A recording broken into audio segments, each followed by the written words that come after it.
Halo bersama Bioburikum, kawan-kawan semuanya. Selamat datang di kantor lembaga wisata Nurul Falah. Ya, begini suasana kantor baru kami. Sebelumnya kan kantor kita di belakang di gedung Asana, dan kita dapat office baru. Nah, ini furniturnya insya Allah baru bisa besok. Ya, jadi kami kesini hari ini ya untuk bisa menikmati tempat ini. Mohon maaf ya, jadi karena seadanya gini, tapi semoga ini tidak mengurangi giroh kita bersama-sama untuk mendapatkan informasi terkait pembelajaran yang akan kawan-kawan semuanya lakukan di kampus masing-masing. Nah, semoga perjalanan semuanya di sini dalam keadaan niat baik, kemudian punya semangat dakwah bagaimana syariat zakat ini bisa diterima oleh masyarakat dengan lebih baik lagi. Begitu seperti sudah kita mengawali forum kita dengan kitab Al-Fatihah dengan harapan Allah Subhanahu wa taala memberikan kita kemudahan, keberkahan dan kelancaran apa yang akan kita kaji pada siang hari ini. Alhamdulillah wa fil kulli niyatin salihah Al-Fatihah.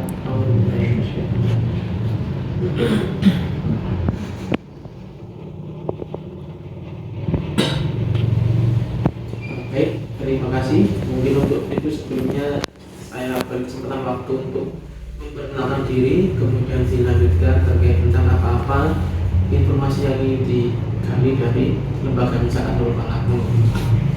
Sebelumnya perkenalkan nama Pulau Muhammad Khalid Roziki dari Jombang, Prodi Manajemen Zakat Wakaf semester 3. Perkenalkan, nama saya Muhammad Burhan Habibie dari Surabaya Rungkut, mahasiswa semester 3 program studi manajemen zakat dan wakaf. Saya Triana Fitrianti, asalnya Batam, semester 3 prodi manajemen zakat wakaf. Mungkin sekali dari Batam ke sini. Ada keluarga lo sendiri? Kenapa? Dari sini ada keluarga lo sendiri? Sendiri. Oh, sendiri. Ya. Jadi teman-teman saya tuh yang dari luar-luar Jawa itu kalau pulang ke kampung halaman jadi DPR biasanya.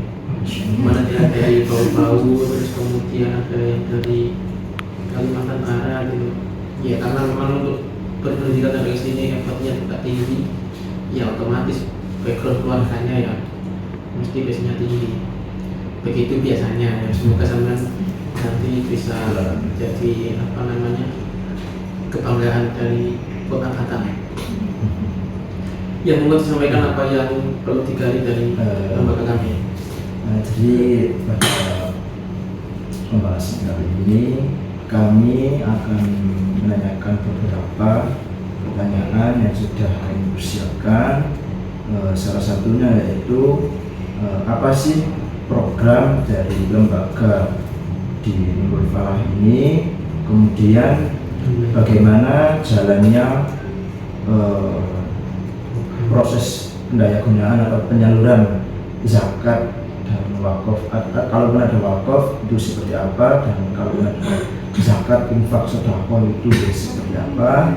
Kemudian dalam proses penyaluran dan pendayagunaan tersebut itu mungkin yang pasti ada kendala atau suatu problem. Nah itu mungkin bisa dijelaskan bagaimana. Dan yang terakhir bagaimana hubungan program dengan bagaimana hubungan program yang ada di Nurul Falah ini dengan generasi milenial sekarang. Terima kasih.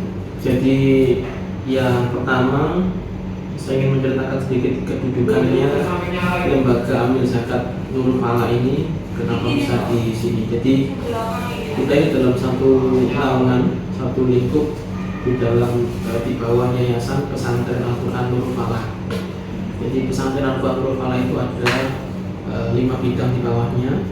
Yang pertama ada LPG, Lembaga Pendidikan Al-Quran, itu di bawah pimpinannya namanya Pak Son Haji. Di antara program kerjanya adalah melakukan pendampingan pesantren. Jadi kita punya pesantren Taufik Fitri itu untuk kawan-kawan serikat mahasiswa ini, kita beasiswai, kita berikan untuk mukim di sini. Mereka menghafalkan Al-Quran. Kemudian ada pesantren Nurul Falah 2 di Pandaan, itu setingkat SMP dan SMA.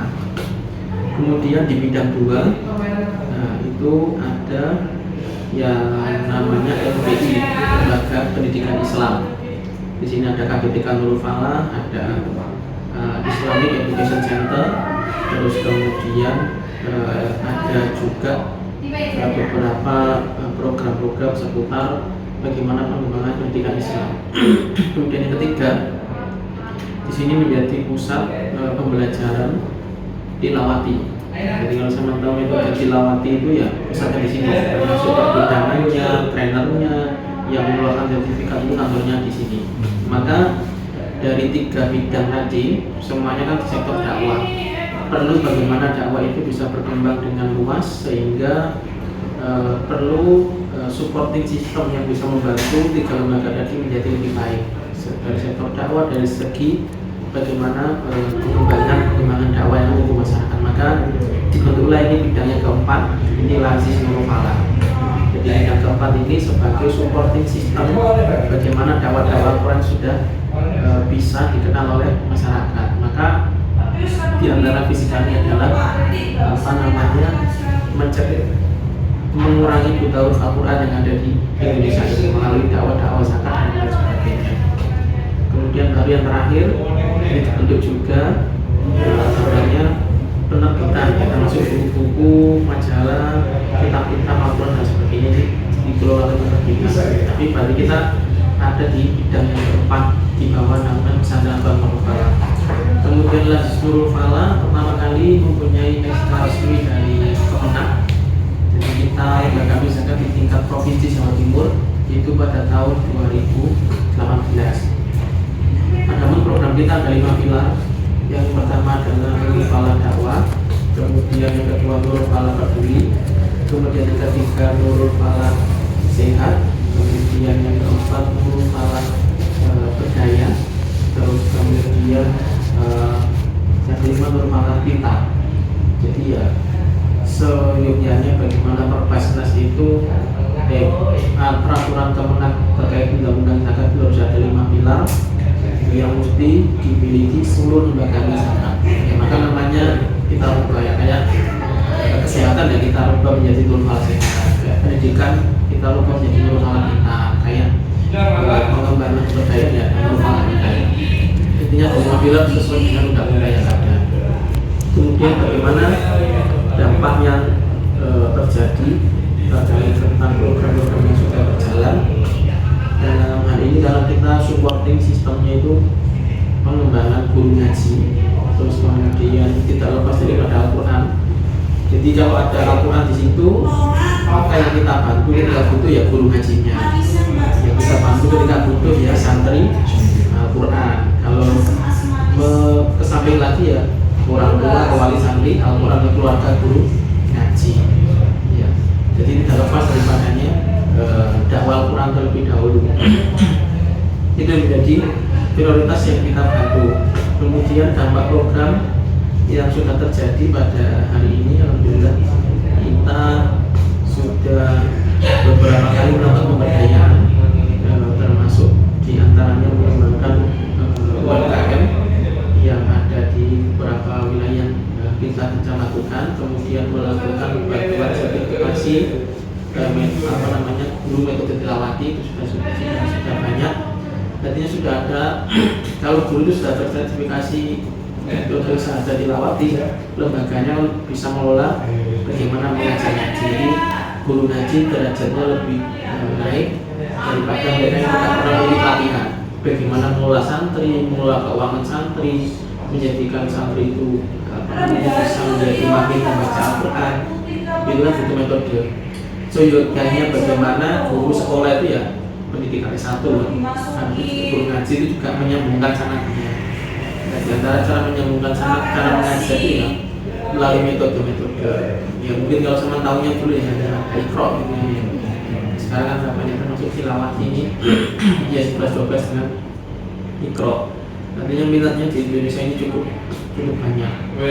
Kemudian hubungannya dengan generasi milenial, kita seringkali berkolaborasi dakwah dengan kawan-kawan termasuk mahasiswa, pengabdian masyarakat. Biasanya kita support untuk bisa mengabdi di masyarakat kawan-kawan itu. Terus kemudian biasanya webinar seputar keislaman itu juga kita biasanya kebanyakan melibatkan kawan-kawan milenial. Kemudian kita juga membuat pelatihan-pelatihan yang bisa diikuti oleh para milenial, dan termasuk kita welcome terhadap teman-teman yang mau magang di lembaga Amin Zakat Nurul Falah.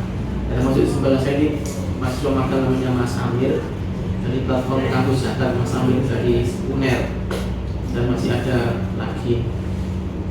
Ya biasanya kita begitu. Dampak kita yang memberikan edukasi dakwah itu termasuk memberikan penyadaran kepada teman-teman milenial, kesadaran terkait tentang bagaimana sih menyalurkan sedekah itu supaya sedekahnya meskipun sedikit itu bisa berdampak gitu kan. Ya salah satunya dengan cara menyalurkan melalui lembaga Amin Zakat yang resmi diakui oleh pemerintah. Jadi di antara hukum dasar lembaga Amin Zakat itu bisa diakui pemerintah yang melalui 3M, ya 3 aman. Yang pertama adalah aman syar'i, kedua aman regulasi, yang ketiga aman NKRI, yaitu peraturan dari Kemenak. Jadi yang pertama adalah aman syar'i itu kita harus punya dewan syariah, siapa pakar ahli fikihnya, berikan hukum. Zakat itu siapa saja yang berhak menerima zakat, berapa besaran nilai orang mau membayar zakat. Kalau aman regulasi kita harus resmi melalui audit syariah dan audit internal maupun eksternal dari Kemenak keuangan yang dikumpulkan. Yang ketiga ada masuk. Yang ketiga ada aman NKRI. Kita tidak boleh bertentangan dengan peraturan undang-undang dan aturan-aturan negara Kesatuan Republik Indonesia. Tentunya itu juga menjadi landasan bagaimana kita bisa diminati oleh masyarakat. Ya kurang lebih seperti itu ya. Sedikit tentang lembaga Amin Zakat Nurul Falah. Kurang lebihnya informasi yang bisa diakses oleh kawan-kawan bisa mengakses melalui tabungamal.id. Coba HP-nya yang enggak buat mereka buka tabungamal.id. Enggak ada. Kendala sama tantangan dari menjalankan program seperti ini. Kalau kendalanya ya tentunya seperti seluruh lembaga zakat yang mengalami itu. Yang pertama, zakat ini termasuk ilmu baru. Undang-undangnya kan baru ada di 2011 ya. Undang-undang zakat kan 2011. Otomatis jauh di bawah itu kan orang-orang masih awam. Nah kalau pajak saja yang lebih lama daripada itu orang masih belum mengenal. Teman-temannya sudah punya KTP, sudah punya NPWP. Nah kan enggak pada mengenal kan. Sama zakat juga seperti itu. Orang kadang-kadang ngerti zakat tapi enggak ngerti regulasinya seperti apa, terus kemudian yang baik seperti apa. Mungkin kajian di sana kan ambil itu apakah panitia zakat itu termasuk ambil kan? Setiap tahun mengelola di masjid-masjid itu termasuk ambil apa tidak? Tapi kan itu tidak diatur di dalam undang-undang. Sedangkan ambil itu statusnya berhak menerima zakat. Kalau orang yang menerima beras itu kalau bukan ambil tapi dia dapat zakat, zakatnya gimana? Rusak gitu. Ya itu bagian dari problematika fikih, tetapi di undang. Tapi secara akademis tidak boleh orang akademis mempercayai fikih tradisional terus kemudian menghilangkan peraturan undang-undang. Maka orang yang akademis itu ya harus lurus. Kalau undang-undangnya ada, dasarnya harus ada, harus kita patuh itu. Maka sama nggak boleh berpikiran pengen nikah siri gitu, nggak dibawa KUA ya nggak boleh. Sama harus patuh.